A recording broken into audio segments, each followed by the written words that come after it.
Hello मेरे प्यारे students, I hope आप लोग अच्छे होंगे। और भाई केमिकल कैलकुलेशन में आप अच्छे से सारा कुछ को रिवाइज कर लिया होगा आपने प्रीवियस क्लासेस का। और आज के क्लास में केमिकल कैलकुलेशंस 2.0 यानी कि हम लोग केमिकल कैलकुलेशन का सेकंड सीरीज ऑन कर चुके हैं। पहला हम लोगों ने ऑलरेडी ले लिया था, बट उतना डिटेल में और उतना एक्सप्लेनेटिव वे में नहीं था, जिसके कारण आप लोगों का कमेंट्स पढ़ पढ़ के जो है वो 2.0 बनाने का दिल किया कि भाई केमिकल कैलकुलेशन 2.0 बनाते हैं। तो चलो बनाते हैं। और क्या आज के क्लास में क्या करेंगे भैया, पिछले क्लास में तो आपने बेसिक कॉन्सेप्ट अच्छे से समझा दिया। एटम क्या है, मॉलिक्यूल क्या है, कंपाउंड क्या है, एटॉमिक नंबर क्या है, मोल क्या है, कैसे रिएक्टेंट है, क्या प्रोडक्ट है, क्या आपका लॉ है कंजर्वेशन ऑफ मास का, ये सारा कुछ आपने तो समझा दिया। क्वेश्चंस भी बनाएंगे क्या? बिल्कुल बनाएंगे, क्यों नहीं बनाएंगे। तो क्वेश्चंस आज जो बनाने वाले हैं वो बेस्ड होगा हमारा वेट टू वेट रिलेशनशिप में। यानी कि भैया इतना ग्राम रिएक्ट किया तो कितना ग्राम बनेगा, इतना ग्राम बनेगा तो कितना ग्राम रिएक्ट करेगा, इसके ऊपर हम लोग क्वेश्चन बनाएंगे। ठीक है, बेसिक सा ये सब क्वेश्चंस आता है, लेकिन एग्जाम में आता है, और अगर नहीं आएगा तो फिर आपका मार्क्स कट जाएगा। तो बेसिक्स है लेकिन एग्जाम में मार्क्स दिलाएगा आपको। ठीक है, तो इसके ऊपर बेस्ड प्रॉब्लम करते हैं। आप भी कीजिए, मैं भी करता हूं, मिल बांट कर करते हैं। ओके, एक चीज और, अगर कोई क्वेश्चन आपके पास है, यानी कि आपके पास कोई क्वेश्चन है, भैया ये वाला क्वेश्चन सॉल्व करवा दीजिए ना, मुझे समझ नहीं आ रहा कैसे सॉल्व करना है, तो आप जो है वो ऐप डाउनलोड कर लीजिए, जाकर प्ले स्टोर से कॉन्सेप्ट टेरा सर्च कीजिएगा, ऐप आ जाएगा। ऐप डाउनलोड करने के बाद ओपन कीजिएगा तो वहां पे आपको चैट विद मेंटर का ऑप्शन मिलेगा, वहां से जाके आप अपने क्वेश्चन को पूछ लेना।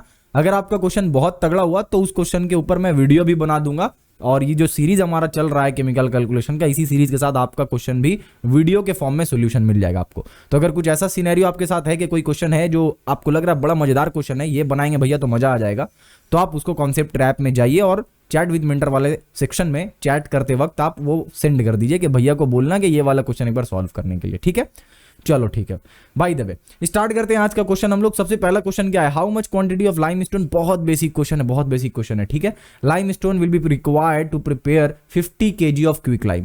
यानी कि अगर 50 किलो क्विक लाइम बनाना है तो कितना क्वांटिटी ऑफ लाइमस्टोन, वो चूना पत्थर कितना लगेगा मुझे, जिससे कि मैं 50 किलो क्विक लाइम बना पाऊंगा। तो कुछ करने से पहले, कुछ आगे बढ़ने से पहले अपने को यह पता रहना चाहिए कि ये लाइमस्टोन का जो मॉलिक्यूलर फॉर्मूला है वो क्या होगा, और ये जो क्विक लाइम है उसका मॉलिक्यूलर फॉर्मूला क्या होगा। तो देखो मैं पहले साइड में लिख देता हूं, यहाँ पे ये जो लाइमस्टोन मैंने लिख रखा है लाइमस्टोन, इस लाइमस्टोन जो है वो कैल्शियम कार्बोनेट है और कुछ नहीं है। ठीक है, तो लाइमस्टोन क्या है भाई, लाइमस्टोन है कैल्शियम कार्बोनेट CaCO3। ओके, ये हो गया लाइमस्टोन।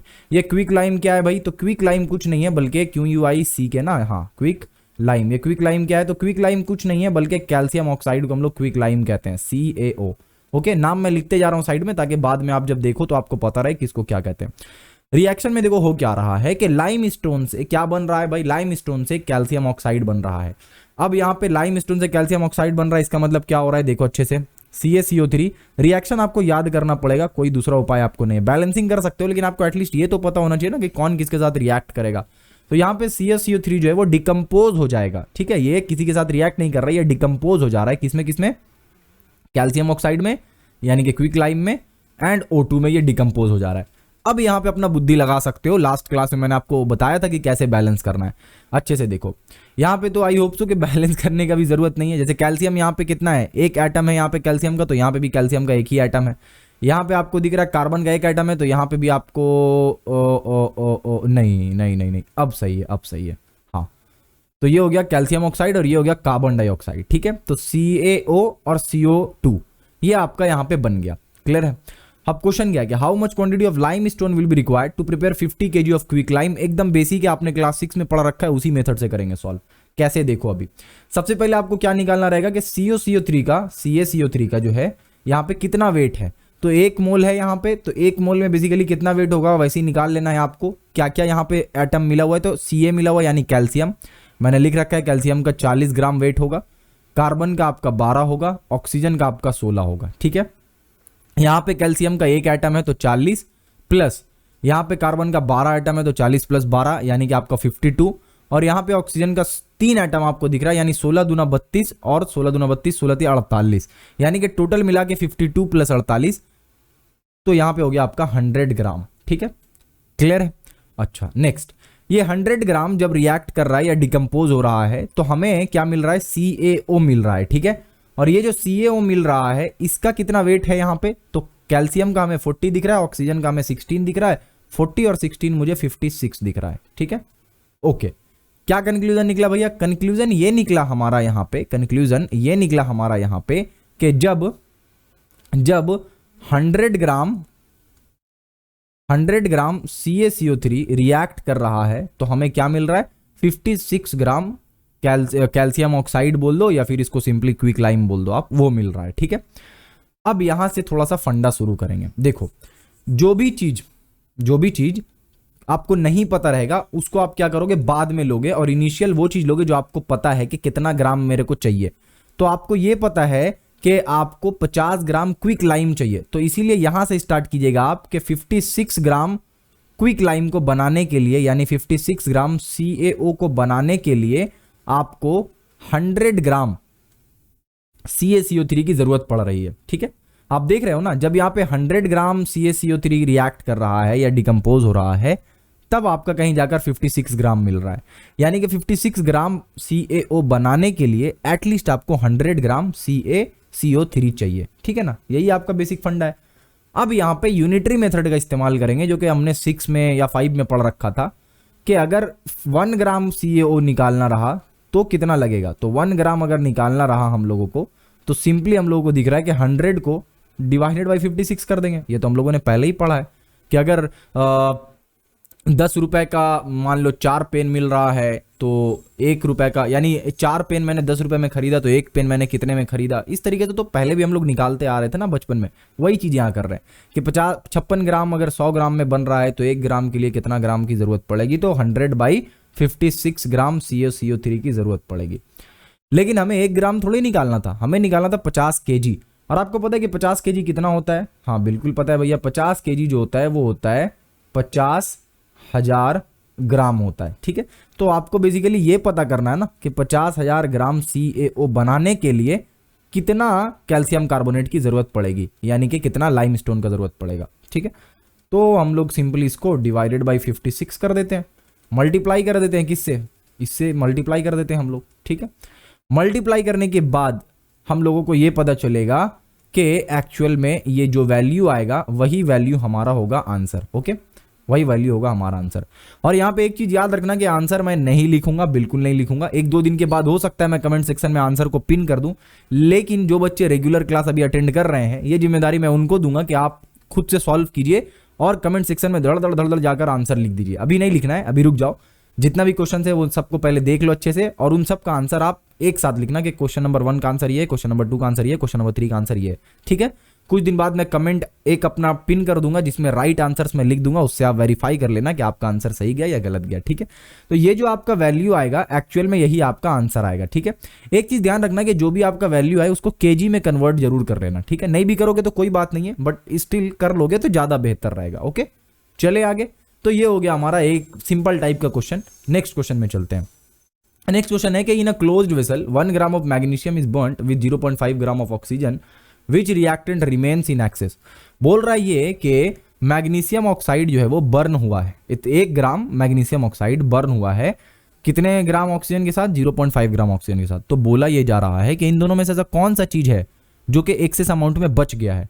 इसका मतलब ये हुआ है कि या तो मैग्नीशियम कंप्लीटली जल गया है और ऑक्सीजन फिर भी थोड़ा सा बचा हुआ है, क्योंकि ये बर्न हो रहा है, इसका मतलब ऑक्सीजन के साथ रिएक्ट कर रहा है। सिंपल सा मतलब ये समझो आप। ठीक है, तो अगर मान लेते हैं कि मैग्नीशियम को जलाने के लिए 1 ग्राम मैग्नीशियम को जलाने के लिए जितना ऑक्सीजन चाहिए, अगर मैं उससे ज्यादा ऑक्सीजन देता हूं तो मैग्नीशियम पूरा बर्न हो जाएगा लेकिन ऑक्सीजन बच जाएगा, यानी एक्सेस अमाउंट में ऑक्सीजन बचा हुआ है। दूसरा केस, जितना चाहिए था 1 ग्राम मैग्नीशियम को जलाने के लिए, हम उससे को कम ऑक्सीजन दिए, तो क्या होगा? पूरा का पूरा मैग्नीशियम नहीं जल पाएगा, थोड़ा सा मैग्नीशियम बच जाएगा, यानी मैग्नीशियम एक्सेस अमाउंट में है। तो वही बताना है कि कौन सा रिएक्टेंट एक्सेस अमाउंट में। तो सबसे पहले रिएक्शन लिखते हैं। अब ये मैग्नीशियम और ऑक्सीजन वाला रिएक्शन तो आपको याद ही हो गया होगा, क्या है भाई? तो 2Mg प्लस O2 क्या बनाएगा हमारा? 2MgO बनाएगा, मैग्नीशियम ऑक्साइड बनाएगा। ठीक है, ओके। अब यहाँ पे अगर आप देखो तो यहाँ पे 48 ग्राम हो गया। थोड़ी देर पहले आपने ये पिछले क्लास में मैंने आपको बताया था कि मैग्नीशियम का जो है वो 24 ग्राम होता है, और यहाँ पे 2 मैग्नीशियम है तो 48 हो गया। कैसे? 24 दूना 48, सिंपल। तो 48 ग्राम मैग्नीशियम को बर्न करने के लिए, जलाने के लिए हमें 32 ग्राम ऑक्सीजन का जरूरत पड़ रहा है ना? बिल्कुल 32 ग्राम ऑक्सीजन का जरूरत पड़ रहा है। ओके, अब यहाँ पे सिंपल ये देखो कि 1 ग्राम मैग्नीशियम को बर्न करने के लिए कितना हमें लगेगा, क्या लगेगा, ऑक्सीजन। तो सिंपली यहाँ पे ये देखो कि 48 ग्राम mg को बर्न करने के लिए कितना ग्राम ऑक्सीजन की जरूरत पड़ रही है भाई, तो 32 ग्राम ऑक्सीजन का जरूरत पड़ रहा है। ठीक है, बहुत अच्छी बात है। 1 ग्राम अगर जलाना रहा मैग्नीशियम तो कितना हम लोगों को जरूरत पड़ेगा, तो हमें जब पड़ेगा 32/48 ग्राम O2 का जरूरत पड़ेगा। ठीक है, अब यहाँ पे फटाफट से कैलकुलेट कर लीजिए कि 32/8 हमारा आ रहा है यहाँ पे, वो एक्चुअल में है कितना, वो यहाँ पे कैलकुलेट करता हूँ। तो मैं भी कैलकुलेट कर लेता हूँ कैलकुलेटर से, आप भी इसको फटाफट से कैलकुलेट कर लीजिए। ओके, तो यहाँ पे जो आ रहा है 32/48 तो आ रहा है 0.66 समथिंग आ रहा है। ठीक है, तो 0.66 आ रहा है, तो अप्रॉक्स मैं ले लेता हूँ 0.7 ग्राम। ठीक है, O2 अप्रॉक्स ले रहा हूँ। Okay, approx. तो इसका मतलब ये हुआ कि 1 ग्राम मैग्नीशियम को जलाने के लिए, हालांकि इसका आंसर मैं खुद से लिख दे रहा हूं यहाँ पे, तो इसका आंसर आपको कमेंट में लिखने की जरूरत नहीं है। ठीक है, ओके, तो 1 ग्राम मैग्नीशियम को जलाने के लिए हमें 0.7 ग्राम ऑक्सीजन चाहिए था। ठीक है, लेकिन ऑक्सीजन दे कितना रहे हैं हम लोग, सिर्फ 0.5 ग्राम ऑक्सीजन दे रहे हैं। क्या मैग्नीशियम पूरा जलेगा? नहीं भैया, मैग्नीशियम पूरा नहीं जल पाएगा, क्योंकि जितना ऑक्सीजन उसको जलाने के लिए चाहिए था हम लोग उससे कम ऑक्सीजन दे रहे हैं, यानी मैग्नीशियम जलेगा लेकिन पूरा नहीं जलेगा। तो कौन सा रिएक्टेंट एक्सेस अमाउंट में बचेगा, जल्दी से जाकर कमेंट सेक्शन में ये जरूर लिख देना। ठीक है, तो आंसर 2 में आपको लिखना है कि कौन सा रिएक्टेंट एक्सेस अमाउंट में बनेगा। ठीक है, आप लिखोगे तो क्या होगा ना, एक आपस में इंटरेक्टिविटी हम लोगों का बढ़ जाएगा, मजा आएगा फिर पढ़ने में और पढ़ाने में। ठीक है, तो कमेंट में जाकर जरूर लिखना सारा का आंसर। आगे चलते हैं, आज का लास्ट क्वेश्चन और क्वेश्चन नंबर 3 है ये, इसको देख लेते हैं। इसके ऊपर जो है वो बेसिकली क्या है नहीं है, एक बार पढ़ते हैं इसको, अच्छे से समझते हैं। थोड़ा अच्छा क्वेश्चन है ये है कि 12.25 gram of potassium chlorate is strongly heated, it produces 7.45 gram potassium chloride and gives out 3.36 litre of oxygen at STP, show that the reaction obeys the law of conservation of energy.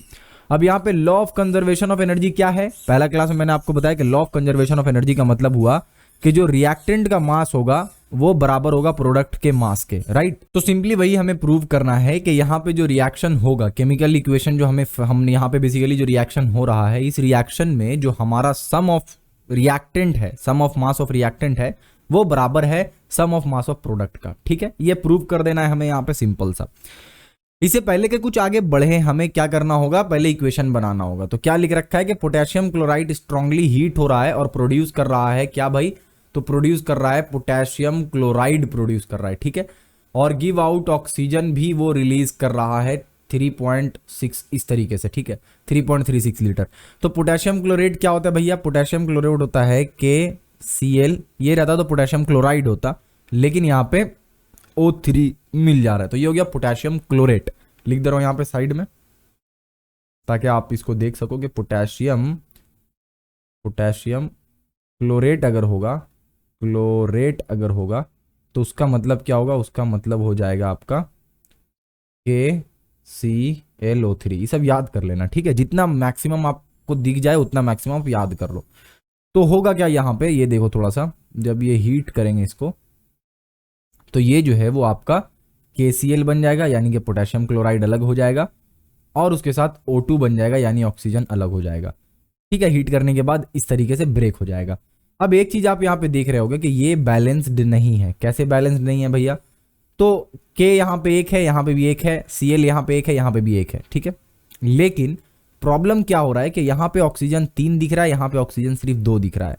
तो इसको balance कैसे करेंगे, simple, यहाँ पे 3 है, यहाँ पे 2 है, तो अगर मल्टीप्लाई कर दे इसको 3 से तो कितना हो गया, 3 दूना 6 ऑक्सीजन, और इसको मल्टीप्लाई कर दे अगर 2 से तो 3 दूना 6 ऑक्सीजन। ठीक है, अभी भी बैलेंस नहीं हुआ है, क्यों, क्योंकि अभी यहाँ पे पोटेशियम 2 दिख रहा है और यहाँ पे सिर्फ 1 पोटेशियम दिख रहा है। तो अगर इसको 2 से मल्टीप्लाई कर दें, अब पूरा का पूरा बैलेंस हो गया है। ठीक है, अब देखो आप 2 पोटेशियम 2 पोटेशियम, 2 क्लोरीन 2 क्लोरीन, यहाँ पे 3 दूना 6 6 ऑक्सीजन, यहाँ पे भी 6 ऑक्सीजन हमें दिख रहा है, तो बैलेंस हो चुका है। चलो बढ़िया, अब अगले स्टेप पे हम लोग बढ़ सकते हैं। अगला स्टेप क्या होगा, अगला स्टेप ये होगा कि हमें ये देखना है कि ये जो रिएक्शन हो रहा है इससे कितना क्या बन रहा है, सिंपल। ओके, तो ये वाले रिएक्शन में ये जो KClO3 है, यहाँ पे KClO3 का हम लोगों ने पहले भी निकाल रखा था, राइट। आपको अगर याद हो तो KClO3 में हम लोगों ने पहले भी शायद कुछ ऐसा निकाला है क्या, इस वाले में क्या था हमारा, नहीं ये वाला नहीं था, ये वाला भी नहीं था, शायद KClO हम लोग ने नहीं किया। चलो इसको कैलकुलेट कर लेते हैं खुद ही से। तो KClO3 जो है, KClO3 जो है वो क्या हो जाएगा आपका, यहाँ पे आपको दिख रहा है कि K जो है वो कितना है, K आपको यहाँ पे दिख रहा है 39, मैंने यहाँ पे लिख रखा है, आप अच्छे से देख लीजिए। K का जो एटॉमिक मास है वो है 39, क्लोरीन का कहीं पे 35.5 लिया जाता है, कहीं पे 35 लिया जाता है, यहाँ पे हम लोग 35.5 ले रहे हैं, ठीक है।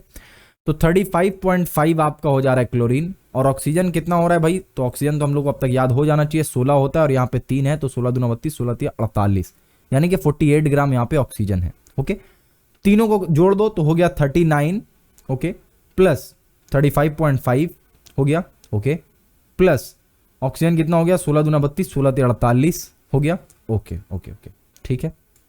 अब क्या करेंगे, यहाँ पे हम लोग लिख देंगे जो भी कैलकुलेट करके हमारे पास वैल्यू आया 122.5 आया, ठीक है।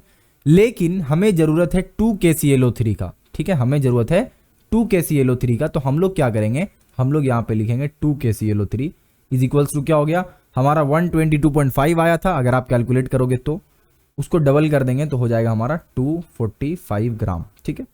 तो आपको ये पता चल गया कि इस रिएक्शन में जो पोटेशियम क्लोरेट हम लोग ले रहे हैं उसका अमाउंट है 245 ग्राम, और वो 245 ग्राम, अब यहाँ पे क्योंकि देखो ऑक्सीजन को लीटर में दे रखा है और STP का यूज किया गया है, तो आपको यहाँ पे एक चीज बता देता हूं मैं कि किसी भी मॉलिक्यूल या किसी भी कंपाउंड का STP पे 1 मोल का जो आपका यहाँ पे लिख दे रहा हूं एट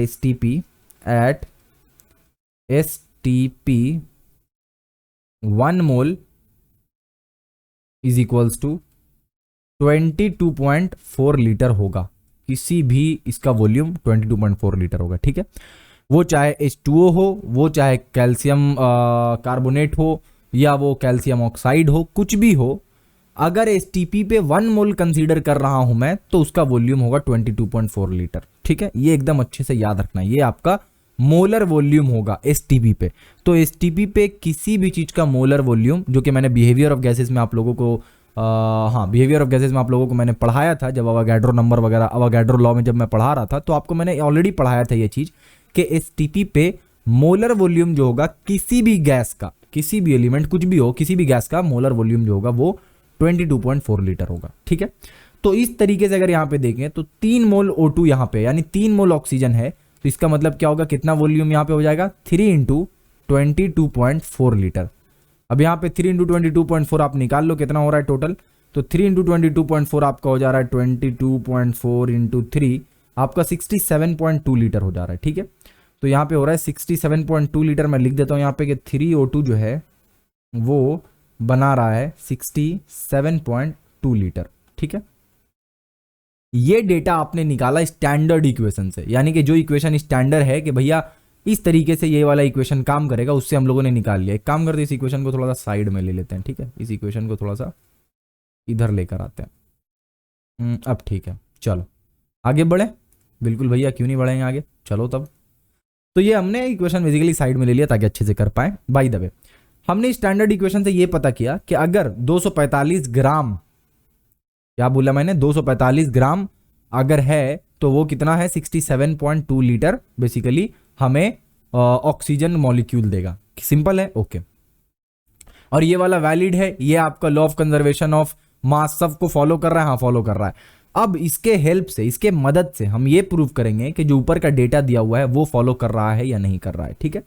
कैसे करेंगे वो समझो। एक चीज अच्छे से ध्यान दो आप, आपको ये दे रखा है कि 12 ग्राम पोटेशियम क्लोरेट क्या कर रहे हैं हम लोग, रिएक्ट कर रहे हैं, और हमें 7.45 ग्राम पोटेशियम क्लोराइड मिल रहा है, और साथ ही साथ 3.36 लीटर ऑफ ऑक्सीजन भी मिल रहा है, ठीक है। तो कॉमन सेंस हमें क्या बोल रहा है कि इसको और इसको दोनों को अगर ऐड करते हैं तो जो वैल्यू आना चाहिए वो इसके बराबर आना चाहिए। क्यों? क्योंकि ये था रिएक्टेंट और ये हमारा था प्रोडक्ट, तो सम ऑफ मास ऑफ प्रोडक्ट बराबर होना चाहिए सम ऑफ मास ऑफ रिएक्टेंट के। लेकिन यहां पे जो हमारा ऑक्सीजन दे रखा है वो लीटर में दे रखा है, तो लीटर और ग्राम को तो ऐड करेंगे नहीं ना, तो हम लोग क्या करेंगे, लीटर को ग्राम में कन्वर्ट कर लेंगे। एकदम सिंपल। कैसे कन्वर्ट करेंगे ये देखो, हमें ये पता है कि जो 67.2 लीटर है, 67.2 लीटर O2 जो है वो एक्चुअल में कितना ग्राम है भाई, वो एक्चुअल में कितना ग्राम है, तो आपको यहाँ पे दिख रहा है कि ये आपका हो जाएगा 32 इंटू 3, राइट, क्योंकि 3 मोल ऑक्सीजन है, तो 3 मोल ऑक्सीजन का कितना वेट होता है, 3 मोल ऑक्सीजन का वेट होगा आपका 16 32 इंटू 3। तो मैं यहाँ पे चेक कर लेता हूँ कि भाई 32 इंटू 3 कितना आ रहा है, तो 96 ग्राम आ रहा है हम लोगों का। ओके, 96 ग्राम। तो क्या पता चला कि 67.2 लीटर अगर एसटीपी पे है ऑक्सीजन, तो उसका जो मास होगा वो होगा 96 ग्राम। ठीक है, यहां से अगर हम चाहें कि 1 लीटर अगर है तो कितना होगा मास, 1 लीटर अगर है तो मास कितना होगा, तो हम लोगों को पता चलेगा कि इतना मास होगा। ठीक है, तो 1 लीटर जब है तो हम लोग यहां से ये भी तो पता कर सकते हैं कि 3.36 लीटर अगर है O2 तो हमारा जो मास है वो कितना होगा। तो simply 96 divided by 67.2 into 3.36।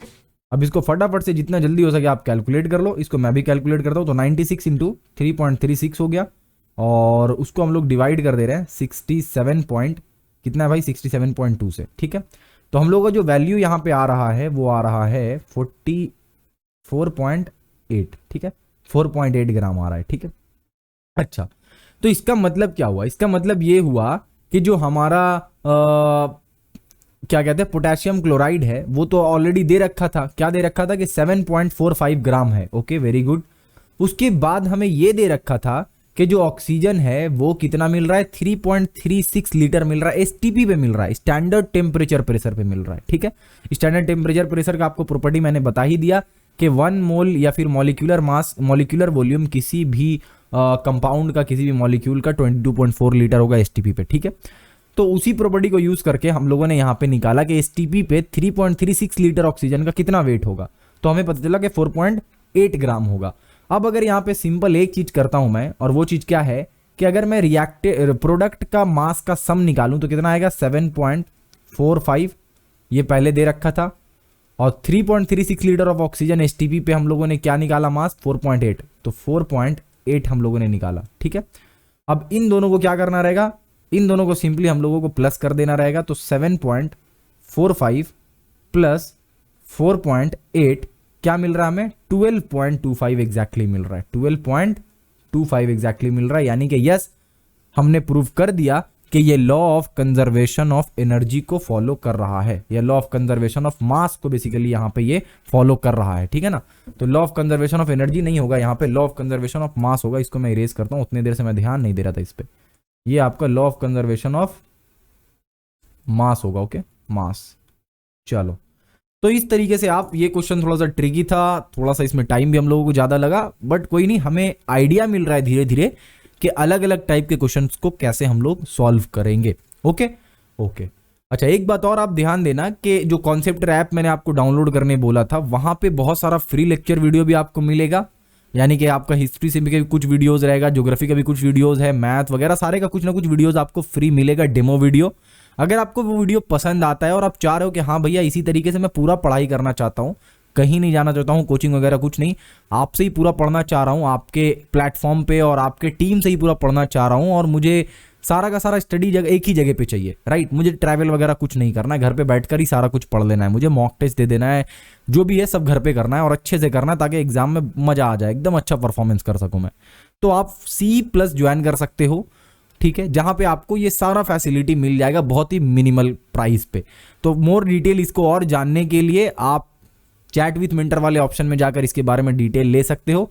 Otherwise chat with mentor वाले जगह पे जाकर एक आप अपॉइंटमेंट फिक्स कर सकते हो, एक सेशन फिक्स कर सकते हो, जहां पे हम लोग आपसे बात करेंगे कॉल करके कि क्या क्या इशू आप फेस कर रहे हो स्टडी में और किस तरीके से उसको सॉल्व किया जा सकता है। ओके, तो ये आपको कहाँ मिलेगा भैया, ये आपको कॉन्सेप्ट ऐप में मिलेगा, जो कि आपको फिलहाल प्ले स्टोर पे अवेलेबल है, वहां से डाउनलोड कीजिए, चैट विद मेंटर में जाइए और वहां पे बात कीजिए कि भैया मुझे जो है वो एक सेशन चाहिए आपके साथ, मुझे पढ़ाई में कुछ प्रॉब्लम्स हो रहा है, इशू हो रहा है, बैठकर आपसे बात करना है, कैसे उसको सॉल्व कर सकते हैं। ओके, आपको टाइमिंग बता दिया जाएगा कि इस टाइमिंग पे जो है वो आपके साथ एक सेशन कर लिया जाएगा, और वहां पे फिर आपको अच्छे से गाइड किया जाएगा कि किस तरीके से आपको आगे का पढ़ाई करना है और कैसे आपको C+ आपके पढ़ाई में आपके परफॉर्मेंस को बूस्ट करने में हेल्प कर सकता है। ठीक है, चलो, आई होप कि ये वीडियो आपको पसंद आया हो और आपको यहाँ पे जो मैं बताना चाह रहा था कि कैसे कैसे हम लोग किस तरीके से क्वेश्चन को सॉल्व करेंगे और क्या क्या ट्रिक है, क्या क्या चीज आपको ध्यान रखना है, वो आपको समझ आया हो। इसी के साथ मिलते हैं नेक्स्ट क्लास में। नेक्स्ट क्लास से पहले एक चीज जरूर कर लेना है, सपोर्ट करो भाई, चैनल सब्सक्राइब कर लो। दो फायदा है, एक फायदा ये कि आप जैसे ही सब्सक्राइब करोगे वैसे ही क्या होगा कि हमारा जो है वो एक कॉन्फिडेंस लेवल बढ़ेगा कि भाई ज्यादा से ज्यादा बच्चा सपोर्ट कर रहा है। दूसरा फायदा ये होगा कि जब वीडियो आएगा तो आपके पास नोटिफिकेशन चला जाएगा कि हाँ भाई वीडियो आ गया है। ठीक है, मिलते हैं फिर नेक्स्ट क्लास में, तब तक के लिए अपना बहुत सारा ख्याल रखिए। Thank you.